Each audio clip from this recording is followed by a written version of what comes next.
Welcome back. ಅವಿ stupid story 2ಗೆ ಸ್ವಾಗತ. ನಾವು ಸ್ವಚ್ಛ ರಾಜಕಾರಣದ ಕನಸನ್ನ ಬಹಳ ವರ್ಷಗಳಿಂದ ಭಾರತದಲ್ಲಿ ಕಾಣ್ತಾ ಇದ್ದೀವಿ. ಯಾಕೆ ಸ್ವಚ್ಛ ರಾಜಕಾರಣದ ಕನಸು ಕಾಣಬೇಕಾಯ್ತು ಅಂತಂದ್ರೆ ಅಷ್ಟರ ಮಟ್ಟಿಗೆ ಭಾರತದಲ್ಲಿ ರಾಜಕಾರಣ ಗಬ್ಬೆದ್ದು ಹೋಯಿತು.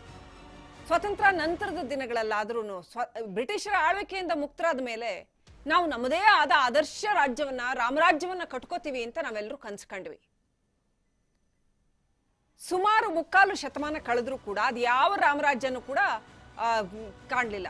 ಬದಲಾಗಿ ರಾವಣ ರಾಜ್ಯನೇ ತಾಂಡವ ಆಡ್ತಾ ಇರೋದನ್ನ ಅನೇಕ ದಶಕಗಳು ನೋಡ್ತಾ ಬಂದ್ವಿ.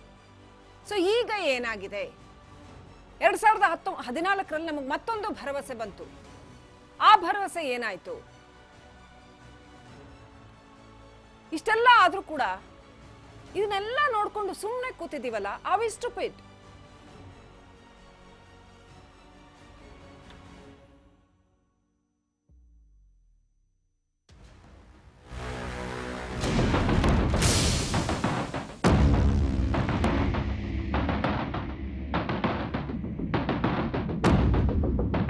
ಕೇಸ್ಗಳಿದ್ದಾವೆ. ಇದರಲ್ಲಿ ಎಲ್ಲ ಪಕ್ಷದವರು ಇದ್ದಾರೆ. ಲೋಕಸಭೆಯ ಅರ್ಧದಷ್ಟು ಸಂಸದರ ಮೇಲೆ ಕ್ರಿಮಿನಲ್ ಕೇಸ್ಗಳು.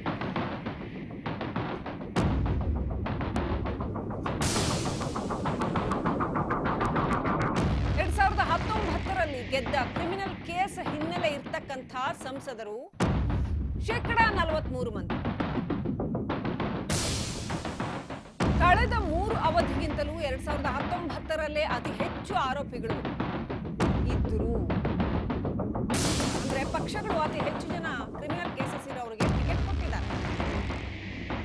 2014ರಲ್ಲಿ ಸಂಸತ್ತು ಪ್ರವೇಶ ಮಾಡಿರ್ತಕ್ಕಂಥ ಆರೋಪಿ ಸಂಸದರು ಶೇಕಡಾ 34ರಷ್ಟು.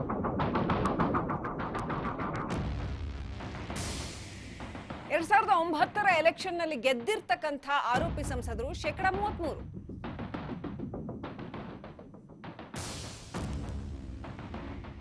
ಇನ್ನು 2004ರ ಚಿತ್ರಣನ ನೋಡಿದ್ರೆ ಸಂಸತ್ತು ಪ್ರವೇಶಿಸಿರ್ತಕ್ಕಂಥ ಆರೋಪಿ ಸಂಸದರು ಶೇಕಡಾ 24.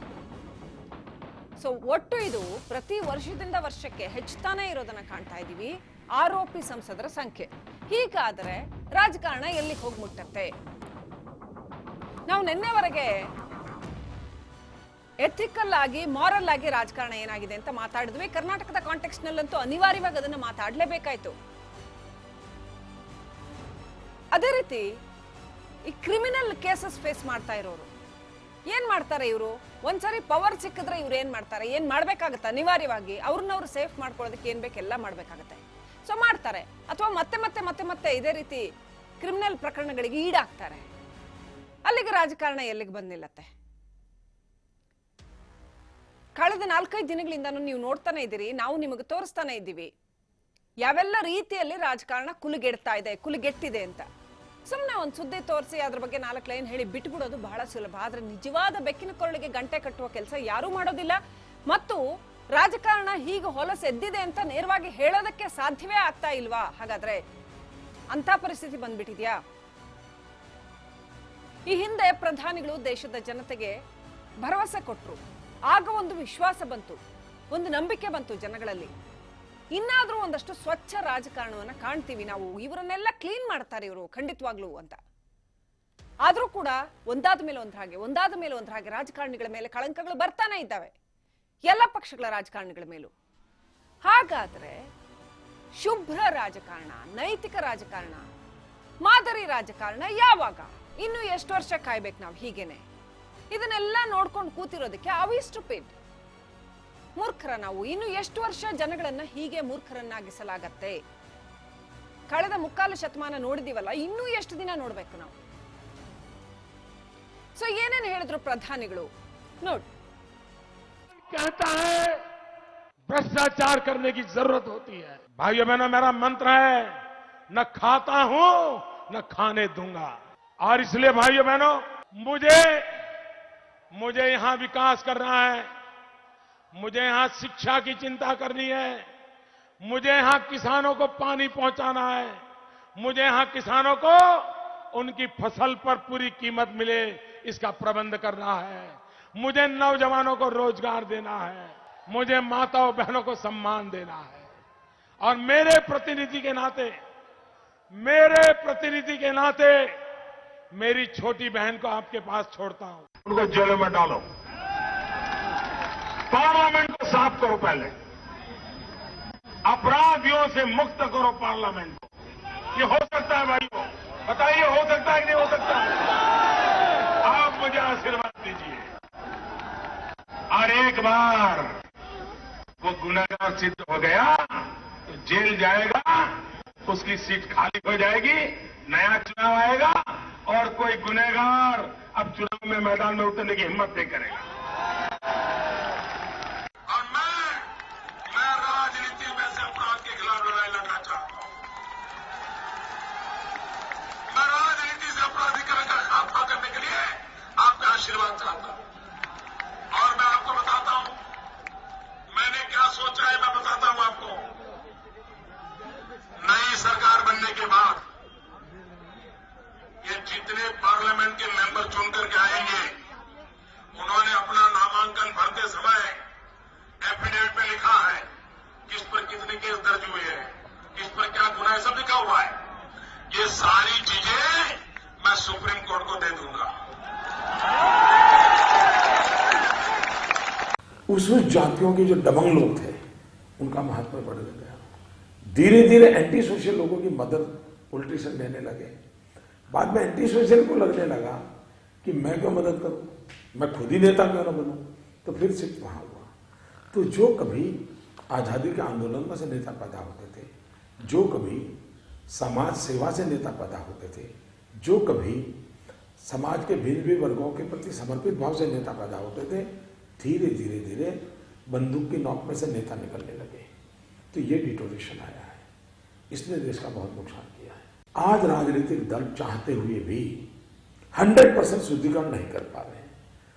कोई 10 गलती करता होगा तो कोई 15 करता होगा। मैं किसी को भी आलोचना नहीं करता हूं, न मेरी भारत पार्टी को होलियर देन दाव कहता हूं, न किसी को बुरा कहता हूं।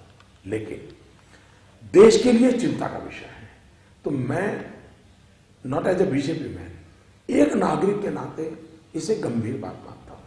अब मुझे जो उपाय सोचता है, जो उपाय मुझे ये लगता है कि शुरुआत कहां से करें, तो मेरे मन में विचार आया। फिर भी ये दर्शक अगर कोई मुझे आइडिया देंगे तो I be happy to accept that idea. ಬಹಳ ಕ್ಲಿಯರ್ ಆಗಿ ಪ್ರಧಾನಿಗಳು ಹೇಳಿದ್ರು. ನೋಡುವವರು ಅಂದ್ರೆ ಜನಸಾಮಾನ್ಯರು ಕೂಡ ಐಡಿಯಾ ಕೊಟ್ರೆ ನಾವು ಅದನ್ನ ತಗೋತೀವಿ ಅಂತ ಹೇಳಿದ್ರು. ನಿಜ, ಒಬ್ಬರೇ ನಿಂತ್ಕೊಂಡು ಅದೇನು ಸುದರ್ಶನ ಚಕ್ರ ಹಿಡ್ಕೊಂಡು ಇದೇ ದೇಶವನ್ನ ಚೊಕ್ಕ ಮಾಡಬೇಕು ಅಂತ ನಾವು ನಿರೀಕ್ಷೆ ಮಾಡಿದ್ರೆ ಅದು ಯಾರಿಂದನೂ ಸಾಧ್ಯ ಇಲ್ಲದ ಕೆಲಸ. ಎಲ್ಲರೂ ಭ್ರಷ್ಟಾಚಾರದಲ್ಲಿ ಮುಳುಗಿರುವಾಗ, ಆದ್ರೆ ಸಂಪೂರ್ಣ ಬಹುಮತ ಇರುವಂತಹ ಸರ್ಕಾರದಿಂದ ಈ ದೇಶದ ಜನಸಾಮಾನ್ಯ ಖಂಡಿತವಾಗ್ಲೂ ಸ್ವಚ್ಛ ರಾಜಕಾರಣ ಸ್ವಚ್ಛವಾಗಬೇಕು ಅಂತ ಅವ್ರು ಏನು ವಾಗ್ದಾನ ಕೊಟ್ಟಿದ್ರಲ್ಲ, ಅದು ಪೂರೈಕೆ ಆಗ್ಲಿ, ಪೂರ್ಣಗೊಳ್ಳಲಿ ಅಂತ ಖಂಡಿತವಾಗ್ಲೂ ನಿರೀಕ್ಷೆ ಮಾಡ್ತಾರೆ. ಯಾಕೆ ಇಷ್ಟು ದಿನ ಆದ್ರೂ ಸಾಧ್ಯ ಆಗ್ಲಿಲ್ಲ? ಹಾಗಾದ್ರೆ ಯಾವಾಗ ಮಾಡ್ತಾರೆ? ಮಾಡ್ಲಿ, ನಾವೆಲ್ಲರೂ ಇಡೀ ದೇಶದ 130 ಕೋಟಿ ಜನ ಕೈ ಜೋಡಿಸ್ತೀವಿ ಅನ್ನುವಂಥದ್ದು. ನಮ್ಮ ಜೊತೆ ಅಡ್ವೊಕೇಟ್ ಮಂಜುನಾಥ್ ಅವರಿದ್ದಾರೆ. ನಮಸ್ಕಾರ ಸರ್. ನಮಸ್ಕಾರ. ನಾವು ನೋಡ್ತಾ ಇರ್ತಕ್ಕಂಥದ್ದು ಬಹಳ ದೊಡ್ಡ ಪ್ರಮಾಣದಲ್ಲಿ ಇದನ್ನ ಮುಗಿಸೋದಕ್ಕೆ ಸಾಧ್ಯವೇ ಇಲ್ಲ ಅನ್ನೋಷ್ಟರ ಮಟ್ಟಿಗೆ ಮಾರಲಿ ಇರಬಹುದು, ಫೈನಾನ್ಷಿಯಲಿ ಟು ಭ್ರಷ್ಟಾಚಾರ ತಾಂಡವವಾಡ್ತಾ ಇದೆ ಅಂತ. ನಾನು ಇದನ್ನ ಇಷ್ಟು ಜನರಲೈಸ್ ಮಾಡೋದಕ್ಕಿಂತ ಮುಂಚೆ ಐ ಹ್ಯಾವ್ ಡಾಟಾ. ADR ಕೊಟ್ಟಿರ್ತಕ್ಕಂಥ ಸಮೀಕ್ಷಾ ಅಂಕಿಅಂಶಗಳಿದ್ದಾವೆ. ಎಷ್ಟು ಜನ ಅಂತ. ಈಗ 2019ರಲ್ಲಿ ಗೆದ್ದಿರ್ತಕ್ಕಂಥ ಸಂಸದರಲ್ಲಿ, ಗೆದ್ದವರಲ್ಲಿ, ಟಿಕೆಟ್ ಕೊಟ್ಟವ್ರು ಬಿಡಿ ಇನ್ನೂ ಬಹಳ ಜನ ಇದ್ದಾರೆ, ಗೆದ್ದಿರುವ ಸಂಸದರಲ್ಲಿ 43% ಜನ ಕ್ರಿಮಿನಲ್ ಕೇಸಸ್ ಇರ್ತಕ್ಕಂಥವ್ರು ಅಂತ. ಏನು ಹೇಳೋಕೆ ಬಯಸ್ತೀರಿ? ನೋಡಿ, ಭ್ರಷ್ಟಾಚಾರ ಎಲ್ಲ ದೇಶದಲ್ಲೂ ಇರತಕ್ಕಂಥ ಒಂದು ದೊಡ್ಡ ರೋಗ. ಇದು ನಮ್ಮ ದೇಶದಲ್ಲಿ ಮಾತ್ರ ಅಲ್ಲ, ಎಲ್ಲ ದೇಶದಲ್ಲೂ ಇರತಕ್ಕಂಥದ್ದು. ಈಗ BJP ಸರ್ಕಾರ ಚುನಾವಣಾ ಪ್ರಣಾಳಿಕೆಯಲ್ಲಿ ನಾವು ಭ್ರಷ್ಟಾಚಾರವನ್ನು ಮುಕ್ತಗೊಳಿಸ್ತೀವಿ ಅನ್ನೋಂಥ ಪ್ರಣಾಳಿಕೆಯನ್ನು ಮಾಡಿದರು. ಅವ್ರ main manifesto was to eliminate the corruption. ಆದರೆ ನಾವು ಇವಾಗ ಚುನಾವಣಾ ನಂತರದಲ್ಲಿ ಬೆಳವಣಿಗೆಗಳನ್ನು ನೋಡಿದಾಗ BJP ಸರ್ಕಾರ ಯಾವ ಒಂದು ದೇಶದಿಂದ ಅಧಿಕಾರಕ್ಕೆ ಬಂತು, ಆ ಅಧಿಕಾರವನ್ನು ಅವರು ಕರಪ್ಷನನ್ನು ಎಲಿಮಿನೇಟ್ ಮಾಡೋದ್ರಲ್ಲಿ ಕಂಪ್ಲೀಟ್ ಫೇಲ್ ಆಗಿದ್ದಾರೆ. One or other way they are indirectly involving in corruption. But earlier government they can say they are alleging that they are involving. ಅಲ್ಲ, ಅವತ್ತು ಕೂಡ ಬೇಕಾದಷ್ಟು 2G ಇತ್ತು. ನೋ ಇತ್ತು ಆದ್ರೆ ಹಗರಣಗಳು ನಡೆದವು. ಆದ್ರೆ ಸರಣಿಯಾಗಿಂತ ಆದ್ರೆ ಅದೇ ಆಧಾರದ ಮೇಲೆ ಅದನ್ನ ಎಲಿಮಿನೇಟ್ ಮಾಡ್ತೀವಿ, ಅದನ್ನ ನಿರ್ಮೂಲನೆಗೊಳಿಸ್ತೀವಿ ಅಂತಂತ ಮ್ಯಾನಿಫೆಸ್ಟೋನಲ್ಲಿ ಇಟ್ಕೊಂಡ್ಬಂದಂತ ಸರ್ಕಾರ ಯಾಕೆ ವಿಫಲಗೊಂಡಿದೆ? ಯಾಕೆ ಅಡ್ವೊಕೇಟ್ ಆಗಿ ನನ್ನ ಪ್ರಶ್ನೆ ಇರುವಂತದ್ದು, ಬರ್ತೀನಿ ಮೇಡಮ್, ಕಾನೂನು ಯಾಕೆ ಈ ಅಪರಾಧಿಗಳಿಗೆ, ಎಲ್ಲ ಪಕ್ಷದವರು, ನಾನಿಲ್ಲಿ ಬಿಜೆಪಿ ವಿರುದ್ಧ ಪ್ರಭಾಂಡ ಮಾಡೋದಕ್ಕೆ, ಆದ್ರೆ ಎಲ್ಲ ಪಕ್ಷದವರು ಕ್ರಿಮಿನಲ್ ಹಿನ್ನೆಲೆಯುಳ್ಳ ಅಭ್ಯರ್ಥಿಗಳಿಗೆ ಅವ್ರಿಗೆ ಆಕ್ಚುಲಿ ಕೈಕೊಳ ತೋಡಿಸ್ಬೇಕು, ಆದ್ರೆ ಅವ್ರಿಗೆ ಟಿಕೆಟ್ ಕೊಡ್ತಾರಲ್ಲ, ಇದನ್ನ ಕಂಟ್ರೋಲ್ ಮಾಡಕ್ ಬರಲ್ವಾ? ಕಾನೂನಲ್ಲಿ ಏನು ಕ್ರಮ ಇಲ್ವಾ? ಯಾರು ನಮ್ಮನ್ನ ಆಳ್ತಾರೆ ಅವರು ನಮ್ಮನ್ನ ಎಚ್ಚರಿಸ್ಕೊಳ್ಬೇಕಾಗತ್ತೆ. ಈ ದೇಶದ ಪ್ರಜೆಗಳನ್ನ, ದೇಶದ ನಾಗರಿಕರನ್ನ, ದೇಶದ ಪರಿಸ್ಥಿತಿನ ಯಾರು ನಮ್ಮನ್ನ ಆಳ್ತಾರೆ ಅವ್ರು ಮಾತ್ರ ನಮ್ಮನ್ನ ಎಚ್ಚರಿಸ್ಕೊಳ್ಬೇಕಾಗತ್ತೆ, ಅವ್ರು ಮಾತ್ರ ನಮ್ಮನ್ನ ಸರಿದಾರಿನಲ್ಲಿ ತಗೊಂಡ್ ಬರ್ಬೇಕಾಗತ್ತೆ. ಇವತ್ತು ಏನ್ ನಮ್ಮ ದೇಶವನ್ನ ಆಳ್ತಿರ್ತಕ್ಕಂಥವ್ರು ಅವರು ಕೂಡ ಇದ್ರಲ್ಲಿ ಇನ್ವಾಲ್ವ್ ಆಗಿದ್ದಾರೆ. ಟಿಕೆಟ್ ಕೊಡ್ತಾರೆ, ಅವ್ರಿಗೆ 1 or other way ಅವ್ರಿಗೆ ಫಂಡ್ ಮಾಡ್ತಾರೆ, ಕರಪ್ಷನ್ ಅಲ್ಲಿ ಇನ್ವಾಲ್ವ್ ಆಗಿ ಇನ್ನೋವೇಟಿವ್ಲಿ ಆಲ್ ದ ಪಾರ್ಟೀಸ್. ಆದ್ರೆ ಇದನ್ನೆಲ್ಲ ನಾವು ನಿರ್ಮೂಲನೆಗೊಳಿಸೋದಕ್ಕೆ ಜನ ಮಾತ್ರ ವಿದ್ಯಾವಂತರಾಗಬೇಕು. ಸೊ ಜನ ಎಚ್ಚೆತ್ಕೋಬೇಕು, ಅವರವರ ಹಕ್ಕುಗಳ ಬಗ್ಗೆ ಅವರು ತಿಳ್ಕೋಬೇಕಾಗತ್ತೆ, ಜವಾಬ್ದಾರಿ. ನಾನು ಟೆಕ್ನಿಕಲಿ ಕೇಳೋದು, ಈ ತರದ ಕ್ರಿಮಿನಲ್ ಹಿನ್ನೆಲೆಯುಳ್ಳ ಅಭ್ಯರ್ಥಿಗಳು ಇರ್ತಾರಲ್ಲ, ನಾವು PIL ಹಾಕಕ್ ಬರೋದಿಲ್ವಾ? ಜನಸಾಮಾನ್ಯರು ಇಂಥವ್ರಿಗೆ ಟಿಕೆಟ್ ಜಾಸ್ತಿ ಕೊಟ್ಟಿದಿರಲ್ಲ ಯಾಕೆ?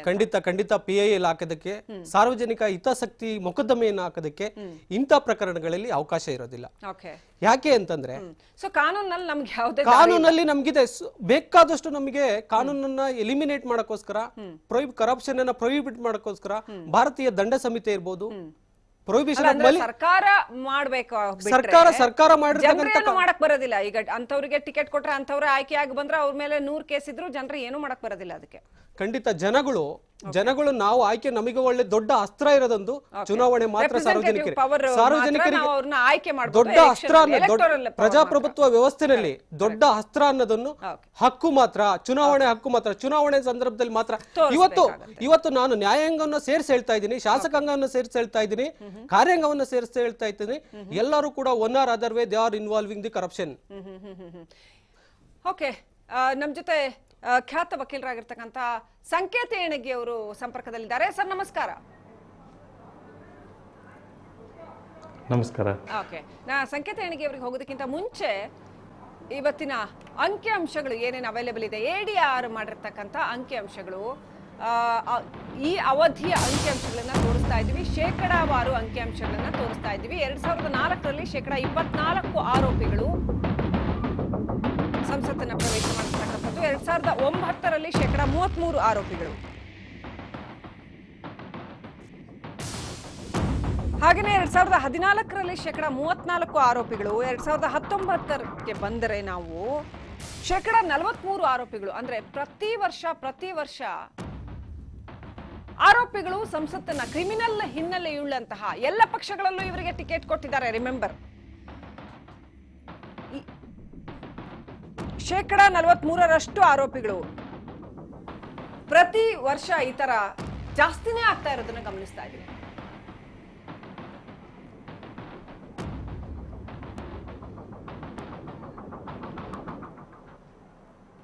ಸಂಸತ್ ಚುನಾವಣೆನ ನೋಡೋಣ. 2009ರಲ್ಲಿ ನಡೆದಿರ್ತಕ್ಕಂಥ ಸಂಸತ್ ಚುನಾವಣೆನ ನೋಡೋಣ, ಏನೇನಾಯ್ತು ಅಂತ. ಗೆದ್ದ ಒಟ್ಟು ಆರೋಪಿ ಸಂಸದರ ಸಂಖ್ಯೆ 162. 162 ಜನರ ಮೇಲೆ ಕ್ರಿಮಿನಲ್ ಕೇಸಸ್ ಇದ್ದಂಥದ್ದು. ಆ ಒಟ್ಟು ಸಂಸದರ ಪೈಕಿ 14% ಸಂಸದರ ಮೇಲೆ ಅತ್ಯಂತ ಗಂಭೀರ ಪ್ರಕರಣಗಳಿದ್ವು. ಒಟ್ಟು ಪಾರ್ಲಿಮೆಂಟ್ನ ಸಂಸದರಲ್ಲಿ 33% ಕ್ರಿಮಿನಲ್ ಕೇಸ್ಗಳನ್ನು ಎದುರಿಸ್ತಾ ಇರ್ತಕ್ಕಂಥವ್ರು, ಅದರಲ್ಲೂ 14% ಸಂಸದರ ಮೇಲೆ ಗಂಭೀರ ಪ್ರಕರಣಗಳು. 162 ಮಂದಿ 2009ರ ಚುನಾವಣೆಯಲ್ಲಿ ಎದುರಿಸ್ತಾ ಇದ್ದಂಥದ್ದು ಕ್ರಿಮಿನಲ್ ಕೇಸ್ಗಳನ್ನ. ನಾವು ಜನಸಾಮಾನ್ಯರ ಬಗ್ಗೆ ದೊಡ್ಡ ಸಂಖ್ಯೆಯಲ್ಲಿ ಕ್ರಿಮಿನಲ್ ಕೇಸ್ಗಳನ್ನು ಎದುರಿಸ್ತಾ ಇರ್ತಕ್ಕಂಥವ್ರು. ಹಾಗೆ 2014ರ ಚುನಾವಣೆಯನ್ನ ನೋಡೋಣ, ಭಾರಿ ಸದ್ದು ಮಾಡಿದ ಚುನಾವಣೆ. ಇದರಲ್ಲೂ ಕೂಡ 185 ಮಂದಿ ಎಲ್ಲ ಪಕ್ಷಗಳಿಂದನೂ ಗೆದ್ದಿರ್ತಕ್ಕಂಥ ಸಂಸದರಲ್ಲಿ ಆರೋಪಿಗಳು, ಕ್ರಿಮಿನಲ್ ಕೇಸ್ಗಳನ್ನ ಎದುರಿಸ್ತಾ ಇರ್ತಕ್ಕಂಥವ್ರು. 2014ರಲ್ಲೂ ಕೂಡ ಒಟ್ಟು ಸಂಸದರಲ್ಲಿ ಆರೋಪಿಗಳ ಪಾಲು 34%. ಬಹುದೊಡ್ಡ ಸಂಖ್ಯೆ ಆಯ್ತಲ್ವಾ ಇದು. 112 ಸಂಸದರ ವಿರುದ್ಧ ಗಂಭೀರ ಪ್ರಕರಣಗಳಿದ್ದಾವೆ. 2019ಕ್ಕೆ ಬರೋಣ.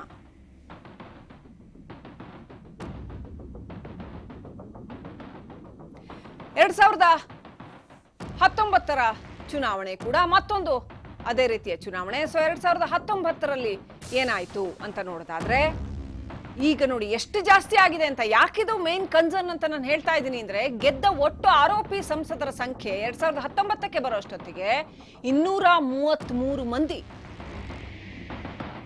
ಒಟ್ಟು ಸದಸ್ಯರಲ್ಲಿ ಆರೋಪಿಗಳ ಪಾಲು 43%. ಗೆದ್ದಿರ್ತಕ್ಕಂಥ ಒಟ್ಟು ಸದಸ್ಯರಲ್ಲಿ ಆರೋಪಿಗಳ ಪಾಲು 43%. ಅಂದ್ರೆ ಸಂಸತ್ನಲ್ಲಿ ಇರ್ತಕ್ಕಂಥವರಲ್ಲಿ 43% ಜನ ಕ್ರಿಮಿನಲ್ ಕೇಸಸ್ ಅನ್ನ ಎದುರಿಸ್ತಾ ಇದ್ದಾರೆ ಅಂತಂದ್ರೆ, ಅದನ್ನು ಅದರಲ್ಲಿ ಹೆಚ್ಚಿನವರು ಗಂಭೀರವಾದಂತಹ ಕ್ರಿಮಿನಲ್ ಪ್ರಕರಣಗಳನ್ನ ಎದುರಿಸ್ತಾ ಇದ್ದಾರೆ.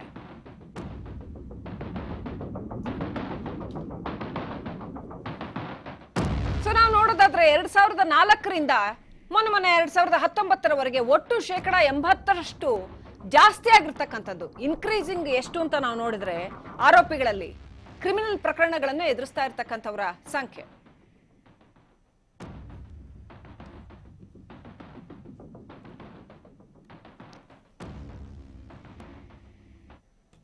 ರೈಟ್. ಹಾಗೇನೆ ನಮ್ ಜೊತೆ ಸಂಕೇತ ಎಣಿಗೆ ಅವರು ಇದ್ದಾರೆ. ಅವರ ರಿಯಾಕ್ಷನ್ ತಗೊಂಡು ಮುಂದೆ ಹೋಗೋಣ. ಸಂಕೇತ ಎಣಿಗೆ ಅವರೇ, ನಾವು ನೋಡಿದ್ವಿ ಇಷ್ಟು ದೊಡ್ಡ ಪ್ರಮಾಣದಲ್ಲಿ ಕ್ರಿಮಿನಲ್ ಪ್ರಕರಣಗಳನ್ನ ಎದುರಿಸ್ತಾ ಇರ್ತಕ್ಕಂಥವರ ಸಂಖ್ಯೆ. ಸಂಸತ್ತನ್ನ ಪ್ರವೇಶ ಮಾಡ್ತಾರೆ, ವಿಧಾನಸಭೆಗಳನ್ನ ಪ್ರವೇಶ ಮಾಡ್ತಾರೆ. ಏನ್ ಹೇಳಕ್ ಬಯಸ್ತೀರಿ? ನೋಡಿ, ಇವರು ಕ್ರಿಮಿನಲ್ಗಳು ಅಥವಾ ಆರೋಪಿತರು ಅಂತ ಏನು ಹೇಳ್ತೀವಿ ಸಂಸದರು, ಇವ್ರ ಸಂಖ್ಯೆಗಳನ್ನು ನೋಡ್ತಾ ಹೋದ್ರೆ ಇವ್ರು ಆಲ್ಮೋಸ್ಟ್ ಸಿಂಪಲ್ ಮೆಜಾರಿಟಿಗೆ ಬಂದ್ಬಿಟ್ಟಿದ್ದಾರೆ. ಇನ್ನೊಂದು ಸ್ವಲ್ಪ ಕೂಡಿದ್ರೆ ಅವ್ರ ಸರ್ಕಾರನೇ ಫಾರ್ಮ್ ಮಾಡೋ ಮಟ್ಟಕ್ಕೆ ಬಂದ್ಬಿಡ್ತಾರೆ. ಆ ನಂಬರ್ ಇದೆ ಈಗ.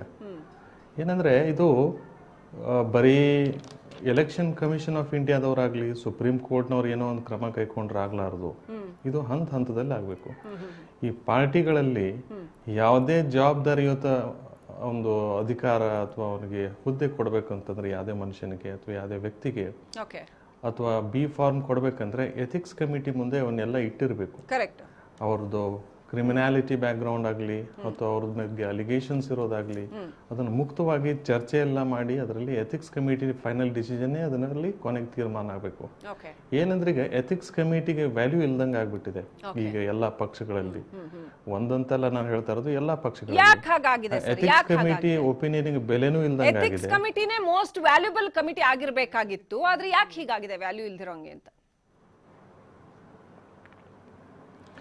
ಸಾಕಷ್ಟು ಬಾರಿ ಯಾವ ತರ ಪರಿಸ್ಥಿತಿ ಬಂದಿದೆ ಅಂದ್ರೆ, ಎಥಿಕ್ಸ್ ಕಮಿಟಿ ಯಾವ ಮನುಷ್ಯನಿಗೆ ಒಳ್ಳೆ ವ್ಯಕ್ತಿ ಅಥವಾ ಸೂಕ್ತವಾದ ವ್ಯಕ್ತಿ ಅಭ್ಯರ್ಥಿ ಅಂತ ಏನ್ ತೀರ್ಮಾನ ಮಾಡ್ತದೆ, ಅವನ ಹತ್ರ ಹಣದ ಬಲ, ಜನರ ಬಲ ಇಲ್ಲದೆ ಇರೋದನ್ನ ಕೆಲವೊಮ್ಮೆ ಕಾರಣಗಳಾಗ್ತವೆ. ಹಾಗಾಗಿ ಎಥಿಕ್ಸ್ ಕಮಿಟಿ ಒಪಿನಿಯನ್ ಡಿಸ್ಕಾರ್ಡ್ ಮಾಡಿಬಿಡ್ತಾರೆ ಪಾಲಿಟಿಕ್ಸ್ ನಲ್ಲಿ. ಈ ತರ ಎಲ್ಲ ಆಗೋದು ಬಹಳ ಸಹಜವಾಗಿದೆ. ಹಾಗಾಗಿ ಎಥಿಕ್ಸ್ ಕಮಿಟಿ ಅಂದ್ರೆ ನಾಮಕವಾಸ್ತ ಅಂತ ನಾವ್ ಏನ್ ಹೇಳ್ತೀವಿ, ಹೆಸರಿಗೆ ಮಾತ್ರ ಅಂತ, ಆ ಮಟ್ಟಕ್ಕೆ ಎಥಿಕ್ಸ್ ಕಮಿಟಿ ಬಂದ್ಬಿಟ್ಟಿದೆ. ಎಥಿಕ್ಸ್ ಕಮಿಟಿಗೆ ಒಂದು ಪ್ರಾಮುಖ್ಯತೆ ಕೊಟ್ರೆ, ಎಥಿಕ್ಸ್ ಕಮಿಟಿ ಒಪಿನಿಯನ್ ಅನ್ನ ಫಸ್ಟಿಗೆ ನಾವು ಕನ್ಸಿಡರ್ ಮಾಡಿದ್ರೆ ಅಥವಾ ಅದನ್ನೇ ನಾವು ಗಂಭೀರವಾಗಿ ತಗೊಂಡು ನಾವು ಸೀಟನ್ನು ಹಂಚಲಾಗ್ತದೆ ಅನ್ನೋದ್ರ ಬಗ್ಗೆ ಏನಾದ್ರು ಪಕ್ಷದವ್ರು ಘೋಷಣೆ ಮಾಡಿದ್ರೆ, ಜನ ಮೊದಲಿನಿಂದನೇ ಅವ್ರ ಕ್ರಿಮಿನಾಲಿಟಿಯನ್ನು ಬಿಟ್ಟು ಬೇರೆ ದಾರಿ, ಒಂದು ಸುಸೂತ್ರವಾದ ಒಂದು ದಾರಿ ಹಿಡಿದು ತಮ್ಮ ಅಭ್ಯರ್ಥಿ ಬಿ ಫಾರ್ಮ್ ಏನಿದೆ ಅದನ್ನು ಕೇಳೋದಕ್ಕೆ ತಾವು ಪ್ರಯತ್ನ ಮಾಡ್ತಾರೆ. ಏನಂದ್ರೆ ಈಗ ಇತ್ತೀಚೆಗೆ ನಡೀತಾ ಇರೋ ರಾಜಕೀಯದಲ್ಲಿ ಇವರೇನು 119 ಜನ ಅಥವಾ 233 ಜನ ಅಂತ ನಾವೇನು ಅಂಕಿ ಅಂಶಗಳನ್ನು ನೋಡ್ತಾ ಇದ್ದೇವೆ, ಇವರೆಲ್ಲ ದುಡ್ಡಿರುವಂತ ಜನ, ಇವರೆಲ್ಲ ಗಲಭೆಯಿಂದ ಇವರು ಹೋರಾಟ ಮಾಡಿದಂಥ ಜನ, ಗಲಭೆ ಮಾಡಿರುವಂಥ ಜನ. ಇವು ಯಾವುದೋ ಒಂದು ವಿಚಾರದಲ್ಲಿ ಅವರು ಚಲಾವಣೆಯಲ್ಲಿ ಇರಬೇಕು ಅಂತಂದ್ರೆ ಏನಾದರೂ ಒಂದು ಸ್ಟೇಟ್ಮೆಂಟ್ ಕೊಡೋದು ಅಥವಾ ಪ್ರಚೋದನೆ ಮಾಡೋದು ಅಥವಾ ಗಲಾಟೆ ಮಾಡೋದು ಅಥವಾ ಸಮಾಜದಲ್ಲಿ ಅಶಾಂತಿಯನ್ನು ಕದಲಿಸೋದು, ಶಾಂತಿಯನ್ನು ಕದಲಿಸಿ ಅಶಾಂತಿಯಿಂದ ತಲೆದೂಡಂಗೆ ಮಾಡೋದು. ಅಂದ್ರೆ ಇವ್ರಿಗೆ ಜನರ ಬೆಂಬಲ ಬೇಕನ್ನೋದಕ್ಕೆ ಏನೇನು ಬೇಕು ಎಲ್ಲ ಅವ್ರ ಗಿಮಿಕ್ಗಳನ್ನು ಮಾಡ್ತಾರೆ. ಆ ಗಿಮಿಕ್ಗಳನ್ನು ಮಾಡಿ ಏನೇನೋ ಹೇಳಿಕೆ ಕೊಡೋದು. ಅಂದ್ರೆ ನಮ್ದು ಅಖಂಡ ಭಾರತದಲ್ಲಿ ಸಾಕಷ್ಟು ಜಾತಿಗಳಿದಾವೆ, ಸಾಕಷ್ಟು ಪಂಗಡಗಳಿದಾವೆ.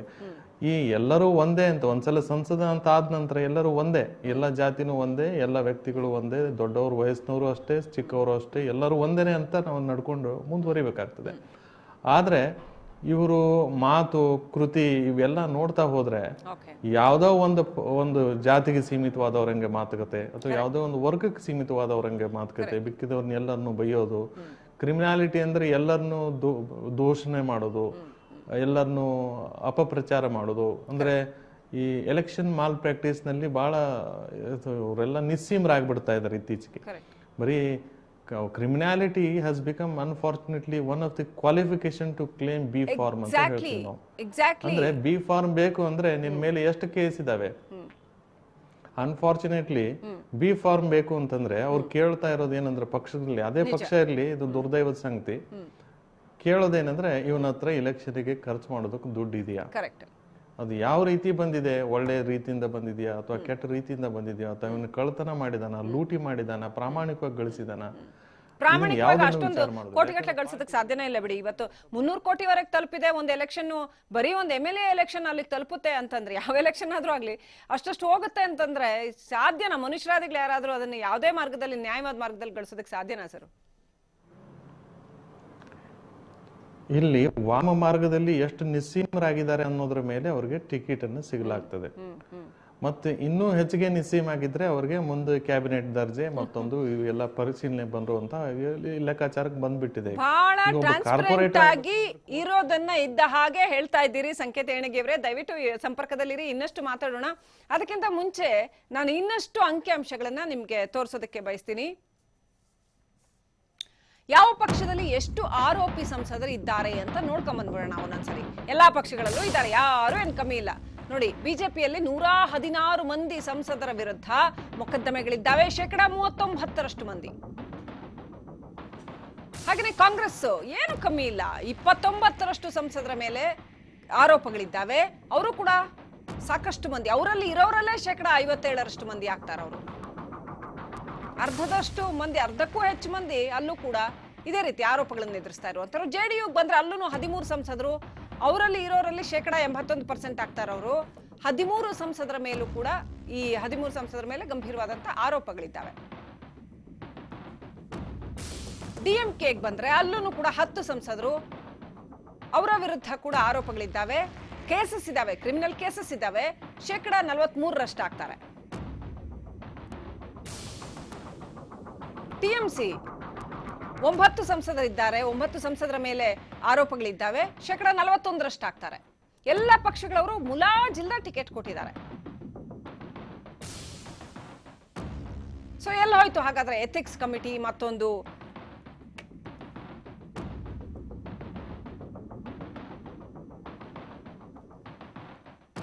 ಸೊ ನಾವು ನೋಡ್ತಾ ಇದ್ವಿ 11 ಎಂಪಿಗಳ ವಿರುದ್ಧ ಕೊಲೆ ಕೇಸ್. ಅಂದ್ರೆ ಎಷ್ಟೆಷ್ಟು ಗಂಭೀರವಾದ ಪ್ರಕರಣಗಳನ್ನು ಎದುರಿಸ್ತಾ ಇದ್ದಾರೆ ಇವರು ಅನ್ನೋದ್ರ ಆ ಸಿವಿಯಾರಿಟಿನ ತೋರಿಸ್ತಾ ಇದ್ದೀವಿ. 11 ಎಂಪಿಗಳ ವಿರುದ್ಧ ಕೊಲೆ ಕೇಸ್ ಇರ್ತಕ್ಕಂಥದ್ದು. ಸೊ ಅದರಲ್ಲಿ 11 ಎಂಪಿಗಳು ಯಾರ್ಯಾರು ಅಂತ ನೋಡ್ಬಿಡೋಣ, ಯಾವ್ಯಾವ ಪಕ್ಷದ ಎಂಪಿಗಳ ವಿರುದ್ಧ ಅಂತ. 5 ಮಂದಿ ಬಿಜೆಪಿ ಸಂಸದರ ವಿರುದ್ಧ ಕೊಲೆ ಪ್ರಕರಣಗಳ ಆರೋಪ ಇದೆ. ಬೇರೆ ಬೇರೆ ಸಂಸದರು ಕೂಡ ಅದೇ ರೀತಿನಲ್ಲಿ ಬಿಜೆಪಿಯ 5 ಮಂದಿ ಸಂಸದರ ವಿರುದ್ಧ ಕೊಲೆ ಆರೋಪ ಇದೆ. ಹಾಗೆಯೇ ಬಿಎಸ್ಪಿಯ 2 ಮಂದಿ ಸಂಸದರ ವಿರುದ್ಧ ಕೊಲೆ ಆರೋಪ ಇದೆ. ಅದೇ ರೀತಿ ಕಾಂಗ್ರೆಸ್ನ ಓರ್ವ ಸಂಸದರ ವಿರುದ್ಧ ಕೊಲೆ ಆರೋಪ ಇದೆ. ಅದು ಆನೆ ಕದ್ರು ಕಳ್ಳನೇ, ಅಡಿಕೆ ಕದ್ರು ಕಳ್ಳನೇ. ಕೊಲೆ ಆರೋಪ ಒಂದಾದ್ರೂ ಅಷ್ಟೇ, 5 ಆದ್ರೂ ಅಷ್ಟೇ, ಆರೋಪಗಳೇನೆ. ಖಂಡಿತವಾಗ್ಲೂ ಇದು ಕ್ರಿಮಿನಲ್ ಹಿನ್ನೆಲೆ ಅಂತಾನೆ ಅನಿಸ್ಕೊಳ್ಳುತ್ತೆ. NCP ಓರ್ವ ಸಂಸದರ ವಿರುದ್ಧ ಕೂಡ, ಹಾಗೆಯೇ YSR ಕಾಂಗ್ರೆಸ್ನ ಓರ್ವ ಸಂಸದರ ವಿರುದ್ಧ ಕೂಡ ಕೊಲೆ ಆರೋಪಗಳಿದ್ದಾವೆ. ಒಬ್ಬ ಪಕ್ಷೇತರ ಅಭ್ಯರ್ಥಿ ಯಾರು ಆಯ್ಕೆಯಾಗಿ ಬಂದಿದ್ದಾರೆ ಅವರ ವಿರುದ್ಧ ಕೂಡ ಕೊಲೆ ಆರೋಪ ಇದೆ.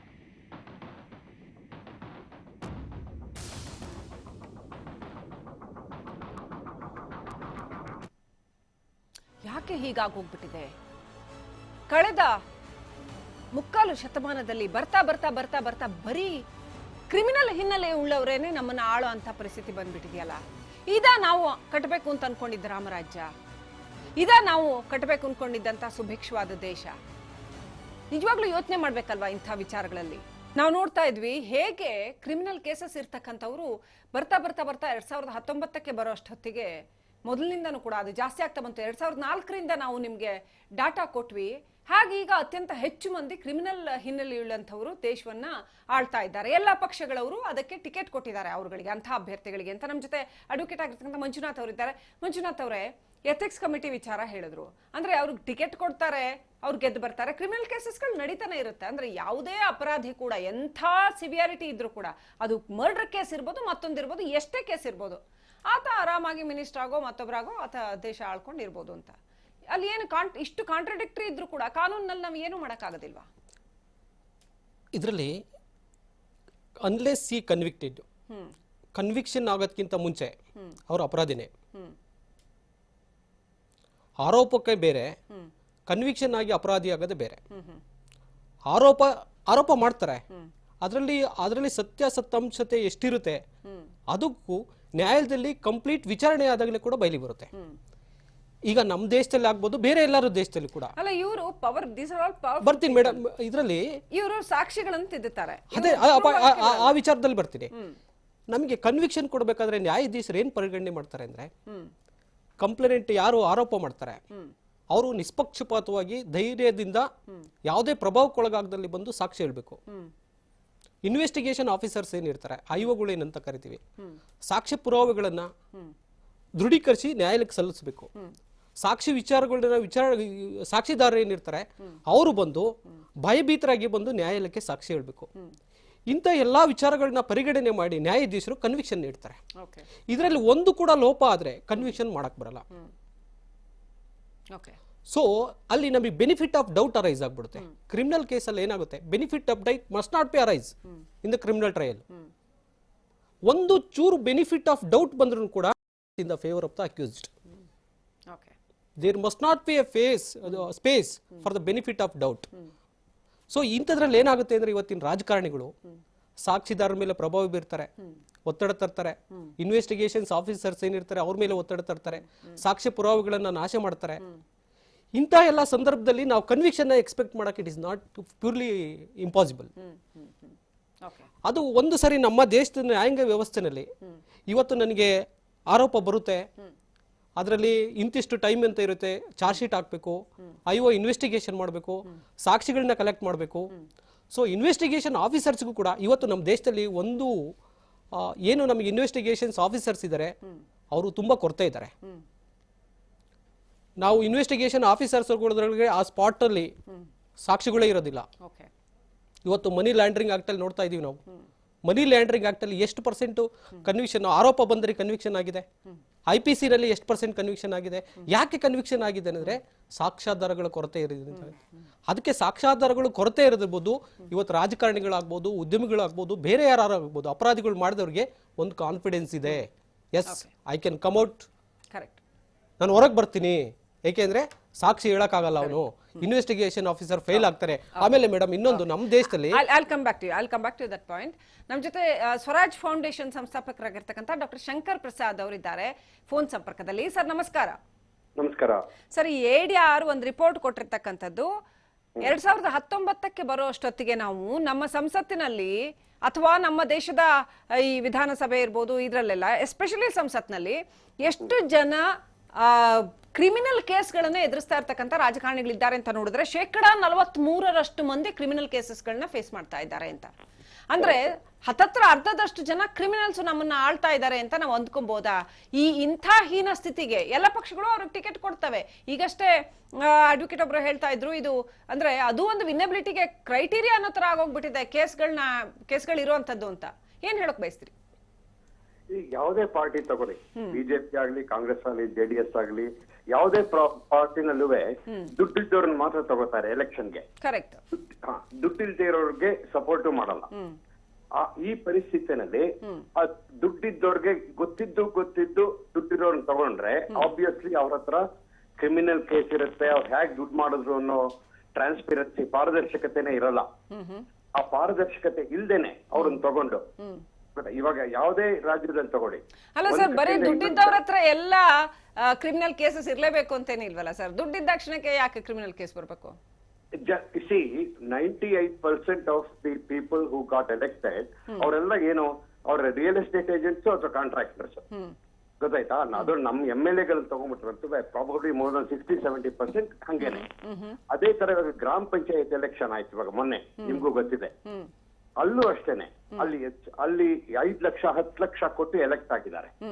ಯಾಕೆ ಅಂದ್ರೆ ಅದೊಂಥರ ಇದು ಪ್ರೊಫೆಷನಲ್ ಇದಾಗಿ ಜಾಬ್ ಆಗ್ಬಿಟ್ಟಿದೆ. ಇದು ಒಂಥರ ನಾವೆಲ್ಲ ಸಾಫ್ಟ್ವೇರ್ ಇಂಜಿನಿಯರ್ಸ್ ಹೋಗಿ ಕೆಲ್ಸಕ್ಕೆ ಸೇರ್ಕೊಂಡು ದುಡ್ಡು ಮಾಡ್ದಂಗೆ ಇವರು ರಾಜಕೀಯಕ್ಕೆ ಇಳಿದು ದುಡ್ಡು ಮಾಡಕ್ಕೇನೆ ಸೇರ್ಕೊಂಡಿರೋದು ಅನ್ನೋ ತರ.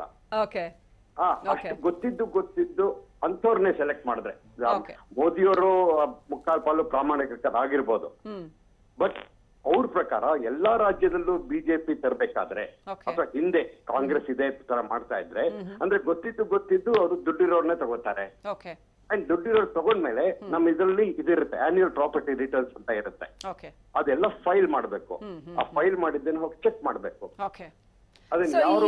ಈಗ ಒಂದು ಹೊಸ ವ್ಯವಸ್ಥೆ ಬರುತ್ತೆ ಅಥವಾ ಈಗ ಪ್ರಧಾನಿಗಳು ಇದನ್ನೆಲ್ಲ ಸ್ವಚ್ಛ ಮಾಡ್ತಾರೆ ಅಂತ ಅವರು ಹೇಳಿದ್ರು ಕೂಡ, ಅದನ್ನ ಸ್ವಚ್ಛ ಮಾಡ್ತಾರೆ ಅಂತ ನಾವು ನಿರೀಕ್ಷೆನ ಇಟ್ಕೊಂಡಿದ್ವಿ. ಈಗಲೂ ಕೂಡ ಅದು ಮುಂದುವರಿತಾನೆ ಇದೆಯಲ್ಲ ಅಂತ. ಅಲ್ಲ, ಎಲೆಕ್ಷನ್ ನಿಂತಾಗ ಮ್ಯಾನಿಫೆಸ್ಟೋ ಹೇಳೋದಕ್ಕೂ ಭಾಷಣ ಹೇಳೋದಕ್ಕೂ ಆಮೇಲೆ ಮಾಡೋದಕ್ಕೂ ಬಹಳ ಡಿಫ್ರೆನ್ಸ್ ಇರುತ್ತೆ. ಮೋದಿ ಅವ್ರನ್ನೇ ತಗೊಳ್ಳಿ, ಅವ್ರೇನ್ ಹೇಳಿದ್ದು ಫಾರಿನ್ ಇಂದ ದುಡ್ಡು ತಗೊಂಡ್ಬಂದ್ಬಿಟ್ಟು ಎಲ್ರ ಜೋಬ್ಗೂ 1.5 ಲಕ್ಷನೋ 15 ಲಕ್ಷನೋ ಕೊಡ್ತೀನಿ ಅಂತ ಹೇಳಿದ್ರು. ಕರೆಕ್ಟಾ? ಅದೊಂದೇ ಅಲ್ಲ, ಆಕ್ಚುಲಿ ಇಲ್ಲಿದ್ದವ್ರು ಮತ್ತೆ ಹೊರಗಡೆ ಹೊರಟೋದ್ರು. ನೀರವ್ ಮೋದಿ ಆಗ್ಲಿ ಮಲ್ಯ ಆಗ್ಲಿ ಹೊರಗಡೆಯಿಂದ ದುಡ್ಡು ತಗೊಂಡ್ಬರೋದು ಬಿಟ್ಟು ಇರೋರು ತಗೊಂಡ್ ಹೊಟ್ಟೋದ್ರು. ಗೊತ್ತಾಯ್ತಾ? ಅವ್ರನ್ನ ಹಿಡ್ಕೊಂಡ್ಬಂದು ಅವ್ರನ್ನ ಜೈಲ್ಗೆ ಹಾಕೋಕೆ ಗೌರ್ಮೆಂಟೇ ಇರಲ್ಲ. ಅಷ್ಟೊತ್ತಿಗೆ ಇನ್ಯಾರೋ ಬರ್ತಾರೆ, ಇವ್ರನ್ನ ಸೇವ್ ಮಾಡ್ಕೊಂಡು ಮುಂದೆ ಹೋಗ್ತಾರೆ. ಈ ಪರಿಸ್ಥಿತಿ ಇರುವಾಗ ನಾವು ಏನ್ ಮಾಡ್ಬೇಕು ಅಂದ್ರೆ ನಿಜವಾಗ್ಲೂ ಅವರು ಪ್ರಾಪರ್ಟಿ ಡಿಕ್ಲೇರ್ ಮಾಡ್ತಾರಲ್ಲ, ಯಾರು ನನ್ನ ಹತ್ರ ಯಾರು ಹೇಳ್ತಾರೆ 800 ಕೋಟಿ ಇದೆ, 1000 ಕೋಟಿ ಇದೆ, ಆಗ್ ಬಂತು. ಇದೆಲ್ಲ ನಿಜವಾದ ಬಿಳಿ ದುಡ್ಡ ಕರಿ ದುಡ್ಡ? ಇದನ್ನ ನಾವು ಅರ್ಥ ಮಾಡ್ಕೊಂಡೆ ಸುಮ್ನೆ ಕ್ರಿಮಿನಲ್ಸ್ ಇದಾರೆ ಅನ್ಬಿಟ್ಟು ಯಾರು ಬೆಕ್ಕಿನ ಕೊರಳಿ ಗಂಟೆ ಕಟ್ಟೋರು ಇಲ್ವಲ್ಲ ಸರ್. ವ್ಯವಸ್ಥೆನೆ ಹಾಗಾಗ್ತಾ ಇದೆ. ದುಡ್ಡಿದ್ದವರು ಟಿಕೆಟ್ ಗಿಟ್ಟಿಸ್ಕೋತಾರೆ, ಗೆಲ್ತಾರೆ. ಆ ದುಡ್ಡು ಮಾಡೋದಕ್ಕೆ ಅವರು ಭ್ರಷ್ಟಾಚಾರ ಮಾಡ್ಬೇಕಾಗತ್ತೆ, ಅವರು ಲಾ ಉಲ್ಲಂಘನೆ ಮಾಡ್ಬೇಕಾಗತ್ತೆ. ಹಾಗಾಗಿ ಅವ್ರ ಮೇಲೆ ಕ್ರಿಮಿನಲ್ ಕೇಸ್ಗಳು ಬೀಳ್ತವೆ ಮತ್ತು ಕ್ರಿಮಿನಲ್ ಕೇಸ್ಗಳನ್ನ ಅವ್ರು ಮತ್ತದೇ ದುಡ್ಡಿನಿಂದ ಡೀಲ್ ಮಾಡ್ಕೋತಾರೆ. ನಾವು ಈ ಕಥೆನ ಹೇಳ್ತಾನೆ ಇದ್ರೆ ಶ್ರೀಲಕ್ಷ್ಮಿ ಅವರೇ, ಯಾವತ್ತೂ ಇದು ಮುಗಿಯೋದ ಕಥೆನೆ. ಎಕ್ಸಾಕ್ಟ್ಲಿ. ಹೌದಾ? ಈ ಮುಗಿಯದ ಕಥೆನ ಸ್ಟಾಪ್ ಮಾಡ್ಲೇಬೇಕು. ಅದಕ್ಕೆ ನಾವೇನ್ ಮಾಡಬೇಕು, ಇಂಟೆಲೆಕ್ಚುಯಲ್ಸ್ ಇರ್ತಾರಲ್ಲ ಸೊಸೈಟಿನಲ್ಲಿ, ಅವರು ಹೋಗಿ ಈ ವಿಷಯಗಳನ್ನ ಮಾತಾಡ್ಬೇಕು. Unless intellectuals go and talk about this. Sir, ಜನಕ್ಕೂ ಗೊತ್ತಾಗೋದಿಲ್ವಲ್ಲ ಎಲೆಕ್ಷನ್ ಟೈಮಲ್ಲಿ ಎಲ್ಲಿವರೆಗೆ ಬಂದ್ಬಿಟ್ಟಿದೆ ಅಂತಂದ್ರೆ ದುಡ್ಡು ಡಿಮಾಂಡ್ ಮಾಡೋ ಹಂತಕ್ಕೆ ಬಂದ್ಬಿಟ್ಟಿದೆ. ದುಡ್ಡು ಈಸ್ ಡ್ರೈವಿಂಗ್ ಎವ್ರಿಥಿಂಗ್. ಅಂದ್ರೆ ಜನಕ್ಕೆ ಅದು ಯಾತಕ್ಕೆ ಇಂಟೆಲೆಕ್ಚುಯಲ್ಸ್ ಹೇಳಿದೆ ಅಂದ್ರೆ ರಾಜಕಾರಣಿಗಳು ನಿಂತ್ಕೊಳ್ಳೋದೇ ಗೆಲ್ಲಕ್ಕೆ. ಗೊತ್ತಾಯ್ತಾ? ಅದರಿಂದ ಅವ್ರನ್ನ ನಂಬ್ಕೊಂಡು ನಮ್ ದೇಶ ಉದ್ಧಾರ ಆಗತ್ತೆ, ಪ್ರಾಮಾಣಿಕ ಆಗತ್ತೆ ಅನ್ನೋದು ನಂಬೋದು ಖಂಡಿತ ಸಾಧ್ಯ ಇಲ್ಲ. ಸೊ 2 ಮೆಥಡ್ ಇದೆ. ಒಂದು, ರಾಜಕಾರಣಿಗಳಿಗೆ 1 ತಿಂಗಳು ಕೂತ್ಕೊಂಡು ಪಾಠ ಹೇಳಿ ಈ ತರ ಮಾಡ್ಬೇಡಪ್ಪ, ನಿನ್ ದುಡ್ಡೆಲ್ಲ ಕೇಳ್ಬಿಡ್ತಾರಾ? ಅಲ್ಲ, ಇವಾಗ ಅಮೆರಿಕಾದಲ್ಲಿ ಫಾರ್ ಎಕ್ಸಾಂಪಲ್ ಕೊಡ್ತೀನಿ. ಯಾರು ಪ್ರೆಸಿಡೆಂಟ್ ಆದ್ರೆ ಅವ್ರ ದುಡ್ಡೆಲ್ಲ ಟ್ರಸ್ಟ್ ಅಲ್ಲಿ ಇರ್ಬೇಕು. ನಮ್ದ್ರಲ್ಲೂ ಆ ತರ ಒಂದು ರೂಲ್ಸ್ ತರಬೇಕು. ನೀನ್ ಎಲೆಕ್ಷನ್ ಆದ ತಕ್ಷಣ ನಿನ್ ದುಡ್ಡೆಲ್ಲ ಒಂದು ಟ್ರಸ್ಟ್ ಅಲ್ಲಿ ಇರ್ಬೇಕು. ಅಂದ್ರೆ ಇನ್ಯಾರೋ ನೋಡ್ಕೋಬೇಕು, ಥರ್ಡ್ ಪಾರ್ಟಿ ಅದನ್ನ. ಅದಾಯ್ತಾ? ನೀವ್ ಒಳಗಡೆ ಇದ್ಬಿಟ್ಟು ಈ ಕಡೆ ದುಡ್ಡು ಮಾಡ್ಕೋತಾ ಇರೋದು. ಆಮೇಲೆ ನೆಕ್ಸ್ಟ್ ಎಲೆಕ್ಷನ್ಗೆ ಪ್ರಾಪರ್ಟಿ ಡಬಲ್ ಆಗ್ಬಿಟ್ಟಿರುತ್ತೆ. ಸೊ ಈ ತರ ಒಂದು ಸಿಸ್ಟಮ್ ತರಕ್ ಶುರು ಮಾಡ್ಬೇಕು. ಅವಾಗ ಏನಾಗುತ್ತೆ, ಪಾರದರ್ಶಕತೆ ಬರುತ್ತೆ, ಜನರಿಗೆ ಗೊತ್ತಾಗ್ತಾ ಇರುತ್ತೆ ಇವ್ರಿಗೆ ಹೇಗೆ 800 ಕೋಟಿ ಇದ್ದಿದ್ದು 1000 ಕೋಟಿ ಆಯ್ತು ಅಂತ ಗೊತ್ತಾಗುತ್ತೆ. ADR ಅಂತ ಇದೆ, ಗೊತ್ತಾ ನಿಮ್ಗೆ? ಅಸೋಸಿಯೇಷನ್. ಎಕ್ಸಾಕ್ಟ್ಲಿ ಅದೇ ರಿಪೋರ್ಟ್ಗಳನ್ನೇ ನಾವು ಇಷ್ಟುವರೆಗೂ ಕೂಡ ತೋರಿಸ್ತಾ ಇರ್ತಕ್ಕಂಥದ್ದು, ADR ಕೊಟ್ಟಿರ್ತಕ್ಕಂಥ ರಿಪೋರ್ಟ್ಗಳನ್ನ. ಆ ADR ರಿಪೋರ್ಟ್ ಬಂದ್ಮೇಲೆ ಪಾಪ ಅವರು ಪ್ರೊಫೆಸರ್ ತ್ರಿಲೋಚನ ಶಾಸ್ತ್ರಿ ಅದನ್ನ ಅನೌನ್ಸ್ ಮಾಡ್ತಾರೆ. ಬಟ್ ಅದು ಎಷ್ಟು ಜನಕ್ಕೆ ಗೊತ್ತಿರುತ್ತೆ? ನಾವೊಂದು 25 ಜನಕ್ಕೆ ಗೊತ್ತಿರುತ್ತೆ. ಆ ರಿಪೋರ್ಟ್ ತಗೊಂಡು ಜನಗಳಿಗೆ ಅದನ್ನ ತಿಳಿಸ್ಬೇಕು. ಯಾಕೆ ಸರ್, ಯಾಕೆ ಈಗ ಕೇಂದ್ರದಲ್ಲೇನೆ ಯಾಕೆ ಇವರು ಪ್ರಾಮಾಣಿಕರಾಗಿದ್ದಾರೆ? ಯಾಕೆ ಒಂದು ಅಂಥದ್ದೊಂದು ಎಲ್ಲ ಪಕ್ಷಗಳಲ್ಲಿರುವ, ಈಗ ಮೋದಿ ಅವರು ಏನು ಭರವಸೆ ಕೊಟ್ರಲ್ಲ, ಎಲ್ಲ ಪಕ್ಷಗಳಲ್ಲಿರುವ ಕ್ರಿಮಿನಲ್ಗಳನ್ನ ಜೈಲಿಗೆ ಕಳಿಸ್ತೀವಿ, ಸ್ವಚ್ಛ ಮಾಡ್ತೀವಿ ರಾಜಕಾರಣನ ಅಂತ, ಅಂಥದ್ದೊಂದು ಯಾಕೆ ಮಾಡಬಾರ್ದು ಅಂತ? ಮಾಡೋದಕ್ಕೆ ಸಾಧ್ಯ ಇಲ್ವಾ?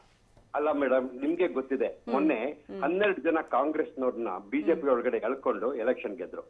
ನಮ್ ರಾಜರಾಜೇಶ್ವರ ನಗರದಲ್ಲೇ ಹೇಳ್ತೀನಿ, ಅವ್ರ ಮುನಿರತ್ನ ಅಂತ ಹೆಸರು ತಗೋತೀನಿ, ಯಾಕಂದ್ರೆ ಅವ್ರು ಕಾಂಗ್ರೆಸ್ ಅಲ್ಲಿ ಇದ್ರು. ಆಮೇಲೆ ಅದೇನೋ ಇಲ್ಲಿಗಲ್ ಅಲ್ಲ ಅದು ಎಲ್ಲಾ ಕಡೆ ಇದೆ ಬಿಡಿ. ನಾವು ಒಬ್ರ ಹೆಸರು ಹೇಳಿ ಒಬ್ರ ಹೆಸರು ಬಿಟ್ರೆ ಮತ್ತೆ ಅದು ಅನ್ಯಾಯ ಆಗತ್ತೆ. ಅದ್ ನಾವ್ ಯಾರನ್ನು ಹೇಳೋಕೆ ಆಗ್ತಿರೋ ಅಷ್ಟರ ಮಟ್ಟಿಗೆ ಅದು ವ್ಯಾಪಿಸ್ಕೊಂಡಿದೆ ಅಂತ, ಅನಿವಾರ್ಯ ಆಗ್ಬಿಟ್ಟಿದೆ ಅಂತ. ಕರೆಕ್ಟ್. ಅಂತವ್ರು ಎಳ್ಕೊಂಡು ಬಿಜೆಪಿ ಸೇರಿಸ್ಕೊಂಡು ಗೆಲ್ಕೋತಾರಲ್ಲ. ಸೊ ಬಿಜೆಪಿ ಹಂಗ್ ನೋಡಿದ್ರೆ ಅದು ಬಿಜೆಪಿ ಯಾಕೆ ಹೇಳ್ತೀರಿ ಅಂದ್ರೆ ಎಲ್ಲ ಪಾರ್ಟಿಯವರೇ ಮಾಡ್ತಾ ಇದಾರೆ ಇದನ್ನ. ಅದರಿಂದ ಯಾವುದು ಸಾಧ್ಯ ಅಲ್ಲ. ಸೊ ಈ ಪಾಲಿಟಿಕ್ಸ್ ಚೇಂಜ್ ಆಗ್ಬೇಕಾದ್ರೆ ಅದಕ್ಕೆ ನಾವು we are looking at bringing A new paradigm.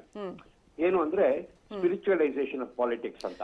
ಡಿ.ವಿ.ಜಿ. ಅವರು ಇದನ್ನ ಬಹಳ ಚೆನ್ನಾಗಿ ಹೇಳಿದ್ರು ಸರ್. ಡಿ.ವಿ. ಗುಂಡಪ್ಪನವರು ಪಾಲಿಟಿಕ್ಸ್ ಅಲ್ಲಿ ಇದನ್ನ ಬಹಳ ಚೆನ್ನಾಗಿ ಹೇಳ್ತಾರೆ. ನೀವು ಹೇಳ್ತಾ ಇರುವಂತ ಮಾತೇನಿದೆಯಲ್ಲ ಇದು ಒಂದೇ ಅದಕ್ಕೆ ಉತ್ತರ ಅಂತ ಬಹಳ ಚೆನ್ನಾಗಿ ಹೇಳಿದಾರೆ ಅವರು. ಹೌದು, ಇದು politics should be service of mankind. ಗೊತ್ತಾಯ್ತಾ? It is not service of self. Public life and politics must be spiritualised ಅಂತ ಬಹಳ ಹಿಂದೆನೆ ಬಹಳ ಚೆನ್ನಾಗಿ ಅವರು ಕೂಡ ಪೊಲಿಟಿಷಿಯನ್ ಕೂಡ ಆಗಿದ್ರು, ಅವ್ರು ಹೇಳಿದ್ರು. Yes sir, please go ahead. Gandhi ಹೇಳಿದ್ದು ಅಷ್ಟೇನೆ, ಆಮೇಲೆ ಗೋಖಲೆ ಸಹ ಅದನ್ನೇ ಹೇಳಿದ್ರು. ಕರೆಕ್ಟ್. ಗೊತ್ತಾಯ್ತಾ? ಹೌ ಟು ಸ್ಪಿರಿಚುವಲೈಸ್ ಪಾಲಿಟಿಕ್ಸ್ ಅಂತ. ಕರೆಕ್ಟ್. ಸೊ ಆ ಲೆವೆಲ್ ಅಲ್ಲಿ ನಾವು ಪಾಲಿಟಿಷಿಯನ್ಸ್ ಜೊತೆ ಮಾತಾಡಿದ್ರೆ ಮಾತ್ರ, ಅಂದ್ರೆ ಅವರು ವಿದ್ಯಾವಂತರಾಗಿ ನಾವು ಹೇಳಿದ್ದನ್ನು ತಿಳ್ಕೊಂಡಾಗ ಮಾತ್ರ ಚೇಂಜ್ ಮಾಡಕ್ಕಾಗತ್ತೆ ಸೊಸೈಟಿನ. ರೈಟ್. ಇಲ್ಲದೆ ಇದ್ರೆ ಇದೇ ಕಥೆ ಹೇಳ್ಕೊಂಡೇ ಇರ್ತೀವಿ ನಾವು ಇನ್ನು ಪ್ರಾಬಬ್ಲಿ ಇನ್ನೊಂದು 50 ವರ್ಷನ 100 ವರ್ಷನ. ಕರೆಕ್ಟ್. ಅದಕ್ಕಿಂತ ಅನ್ಫಾರ್ಚುನೇಟ್ ಮತ್ತೊಂದು ಇಲ್ಲ ಅಂತ ಅನ್ಸುತ್ತೆ. ಧನ್ಯವಾದಗಳು ಶಂಕರ್ ಪ್ರಸಾದ್ ಅವರೇ. ಬಹಳ ಬಹಳ ಚೆನ್ನಾಗಿ ಶಂಕರ್ ಪ್ರಸಾದ್ ಅವರು ಅಂದ್ರೆ ಸುಮ್ಮನೆ ಒಂದು ಗಲಾಟೆ ಮಾಡ್ಕೊಂಡು ಇವ್ರು ಕರಪ್ಟು ಅವ್ರು ಕರಪ್ಟ್ ಇಲ್ಲ ಇಷ್ಟೇ ಹೇಳ್ಕೊಂಡು ಹೋಗೋದ್ರಲ್ಲಿ ಏನಾದ್ರೂ ಸಾಧನೆ ಆಗತ್ತಾ? ರಾಜಕಾರಣಿಗಳು ಎಲೆಕ್ಷನ್ಗೋಸ್ಕರ ಏನು ಹೇಳ್ತಾರೆ, ಆದ್ರೆ ಬರೀ ಎಲೆಕ್ಷನ್ಗೋಸ್ಕರನೇ ಭರವಸೆ ಕೊಡೋದ್ರಿಂದ ಏನಾದ್ರೂ ಆಗತ್ತಾ?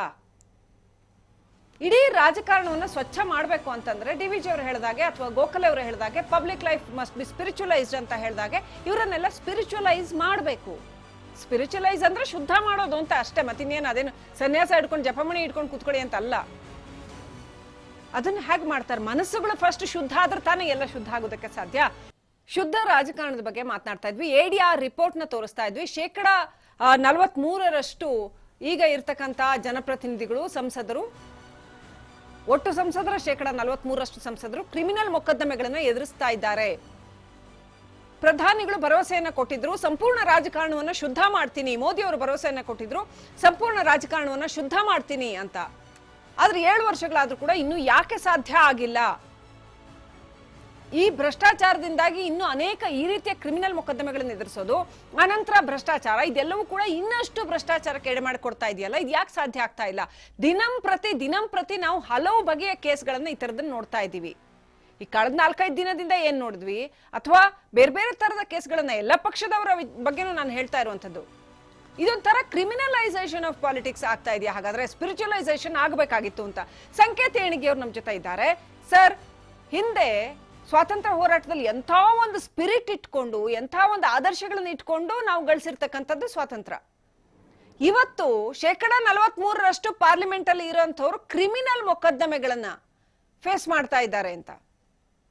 ಈ ಸ್ಪಿರಿಚುವಲೈಸೇಷನ್ ಇದೆಲ್ಲ ಸಾಧ್ಯನಾ? ತಾವು ರಾಜಕಾರಣವನ್ನು ಬಲ್ಲವರು, ಕಾನೂನನ್ನು ಬಲ್ಲವರು, ಸಮಾಜವನ್ನು ಬಲ್ಲವರು, ಹಾಗಾಗಿ ಕೇಳ್ತಾ ಇದ್ದೀನಿ, ಏನ್ ಹೇಳ್ತೀರಾ?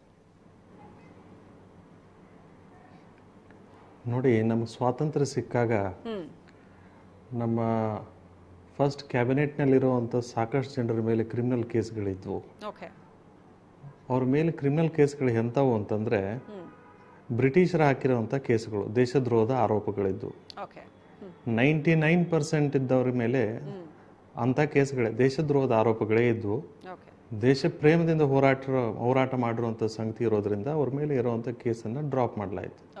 ಹಂತ ಹಂತವಾಗಿ ದೇಶನೂ ಬೆಳೀತಾ ಹೋಯ್ತು, ಈ ರಾಜಕಾರಣನೂ ಬೆಳೀತಾ ಹೋಗ್ತು.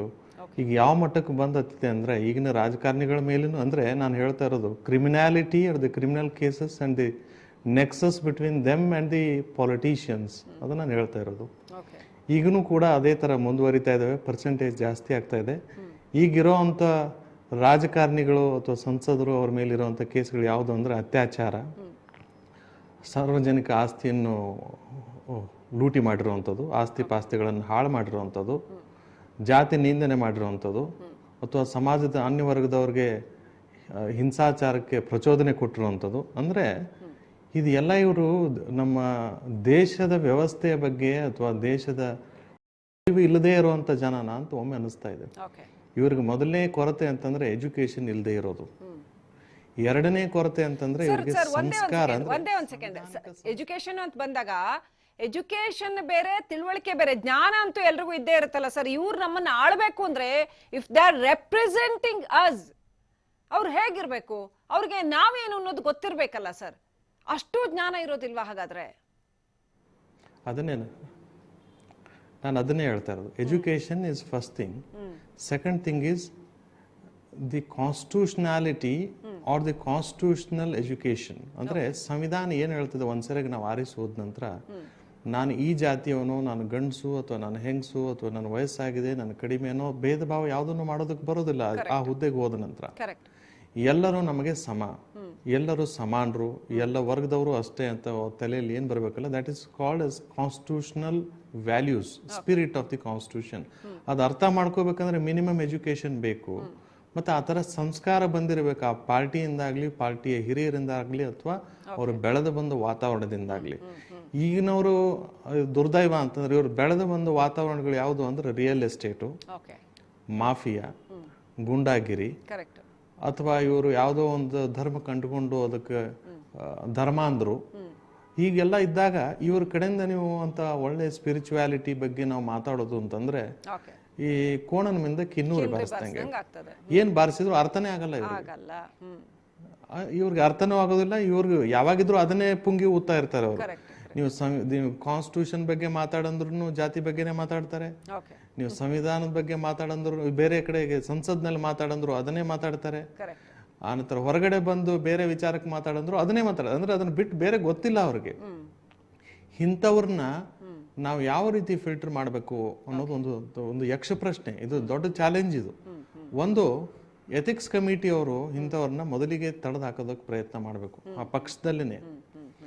ಆ ನಂತರ ಎರಡನೇದು ಟಿಕೆಟ್ ಕೊಡ್ಬೇಕಾಗೋಕ್ಕಿಂತ ಮುಂಚೆ ಇವ್ರಿಗೆ ಸರಿಯಾದ ಗೈಡೆನ್ಸ್ ಕೊಡಬೇಕು. ಏನಂದ್ರೆ ಇಂಥ ಪ್ರಚೋದನಕಾರಿ ಭಾಷಣ ಮಾಡೋವಾಗಿಲ್ಲ, ಈ ತರ ಎಲ್ಲ ಮಾಡಬಾರ್ದು ಅಂದ್ರೆ ಟ್ರೈನಿಂಗ್ ಕೊಡ್ಬೇಕು ಪಾರ್ಟಿ. ತಾವ್ ಹೇಳ್ತಾ ಇದ್ರಿ ಕೇಳೋದಕ್ಕೆ ಬಹಳ ಬಹಳ ಹಿತವಾಗಿದೆ. ಆದ್ರೆ ಇದೆಲ್ಲ ಸಾಧ್ಯನಾ? ನಾವು ಸುಮ್ನೆ ಯಾವ್ದೋ ಒಂದು ಯುಟೋಪಿಯನ್ ಮಾತುಗಳನ್ನ ಆಡ್ತಾ ಇದೀವೇನೋ ಅಂತ ಅನ್ಸ್ಬಿಡುತ್ತೆ ಒಂದೊಂದ್ಸರಿ. ಇದ್ಯಾವ್ದು ಸಾಧ್ಯ ಇಲ್ಲ, ನಮಗ್ ಗೊತ್ತಿಲ್ವಾ ಎಲೆಕ್ಷನ್ ಹೆಂಗೆಲ್ಲದು ಅಂತ, ಇವ್ರು ಏನೋ ಮಾತಾಡ್ತಾ ಇದಾರೆ ಅಂತ ಜನ ಅನ್ಕೊಂಡ್ಬಿಡ್ತಾರೇನೋ ಅನ್ಸುತ್ತೆ. ಸಾಧ್ಯನಾ ಇದೆಲ್ಲ?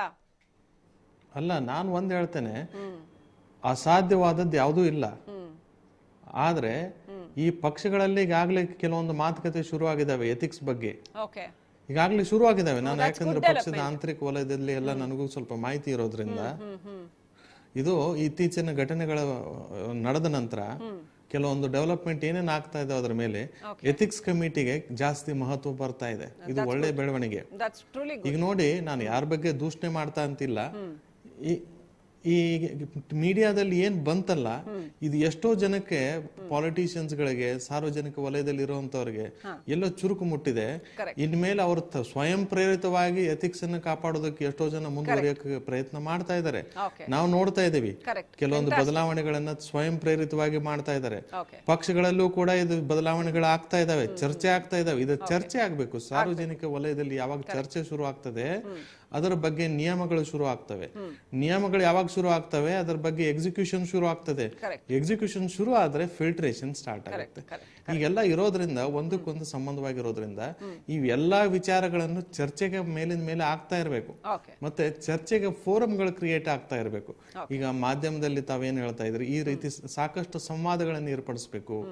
ಸಾಕಷ್ಟು ಜನ ಕ್ರಿಮಿನಲ್ ರಾಜಕಾರಣಿಗಳನ್ನೇ ಕರೆದು ಎಥಿಕ್ಸ್ ಬಗ್ಗೆ ಮಾತಾಡೋ ಅಂತ ಹೇಳ್ಬೇಕು ಅವ್ರಿಗೆ.